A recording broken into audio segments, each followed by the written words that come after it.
Yes, Student, good morning. Today I am going to explain the IEEE 802.11. Okay, the IEEE 802.11, it is one of the it is one of the standard specification of that particular IEEE standards. Okay, see, it is basically it is going to use the two types of layer, that is one of the physical layer as well as the data link layer. Like before that, this is one of the architecture of our that base station as well as the mm, extended service station. See, like this is what the like introduction about our IEEE 802.11. Okay, it is going to like basically it is going to build this IEEE standard. Okay, with the help of the wireless LAN. So the LAN connections. Okay, it is like it is going to making the connections between the different layers. That may be a physical layer as well as the data link layer. Say the IEEE 802.11 standard. Okay, 11 standard architecture, basically it contains two stations. That two stations are the one of the service stations. Okay, like what is the two stations is, one is the basic service set, another one is extended service set. Okay, these two stations, it is going to provide the services to the our IEEE standard. Then like what is the basic service set? Okay, the basic service set, it is going to define the basic building block of the wireless LAN.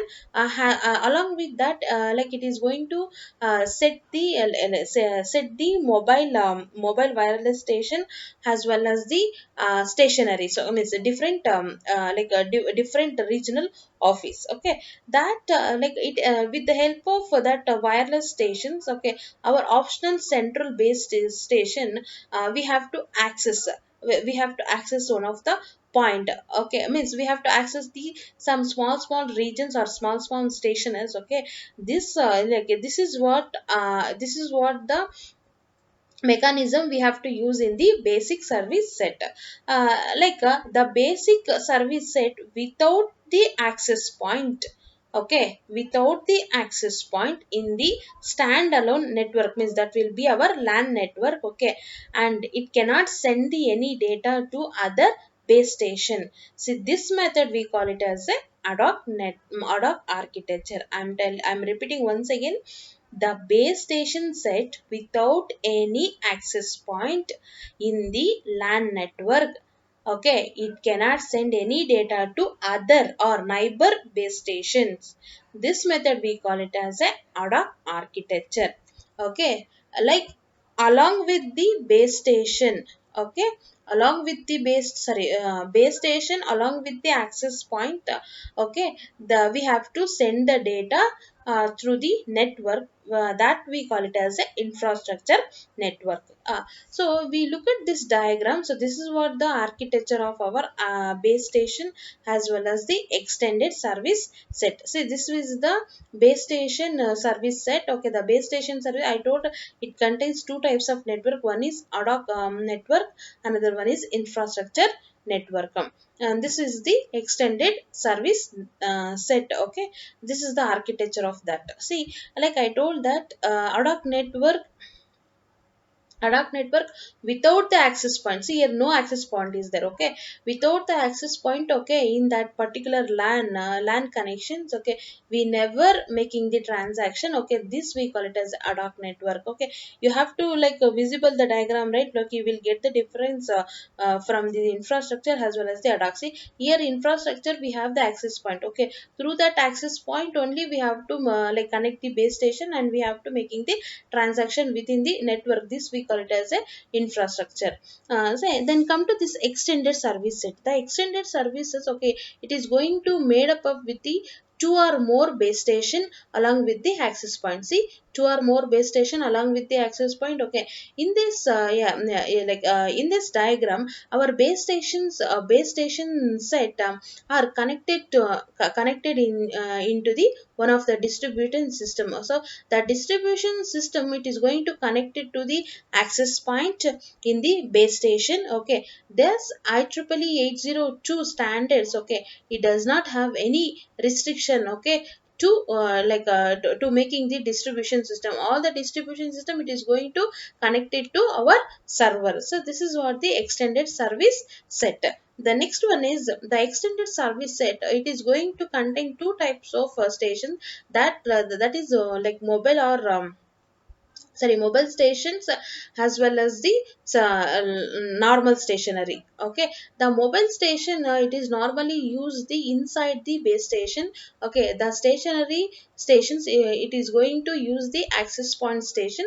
Okay, that these two are the mobile station as well as the access point station. Okay, these two are the part of the wireless LAN network. Okay, then the next subtopic of in this, that will be MAC sublayer. Okay, means multiple access control sublayer. Okay, the multiple access control sublayer, it can have the two different type functions. Okay, that is distributed coordinator function as well as the point coordinator function. Okay, then along with that, it is going to take care the two types of sublayers, that is logical link controller sublayer, and physical layers. Okay, then what is each and everything we will see in this.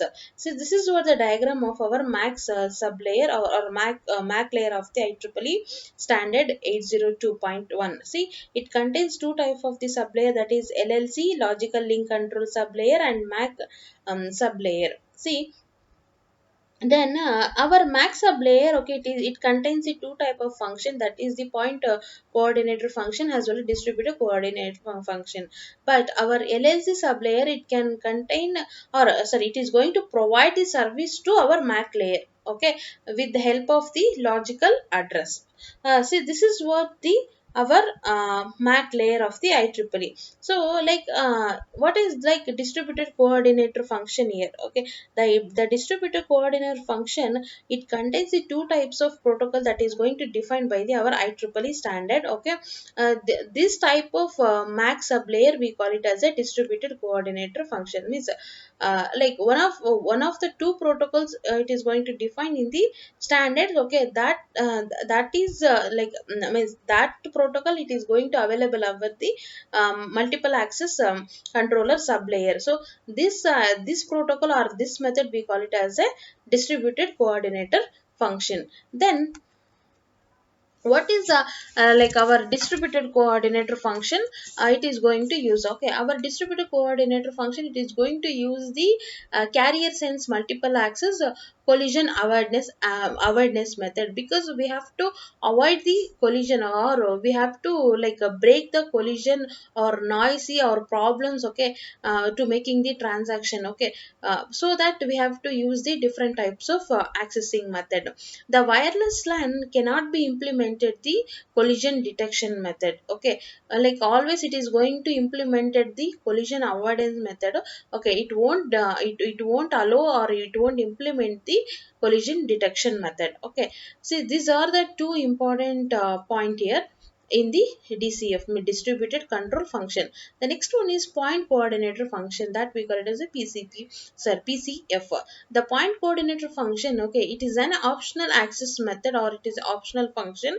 Okay, that can be implemented in the infrastructure network. Okay, means that is this infrastructure network, like I told, right, it is going to access the access point. Okay, that access point is going to connected in our distributed system. Okay, that distributed system, it is going to give the data, or it give the data to our server. Our server, it is going to record all the data, uh, of that particular base station set. So this is what our point to coordination function. Okay, like it is going to implemented normally of our the distributed control function. Okay, based on that distributed control function, it is it is going to making the transaction. Here time is very important to making the transaction.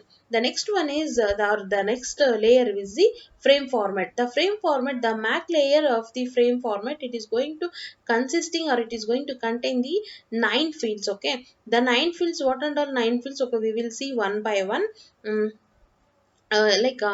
see, you look at that. See, this is what the 9 field here.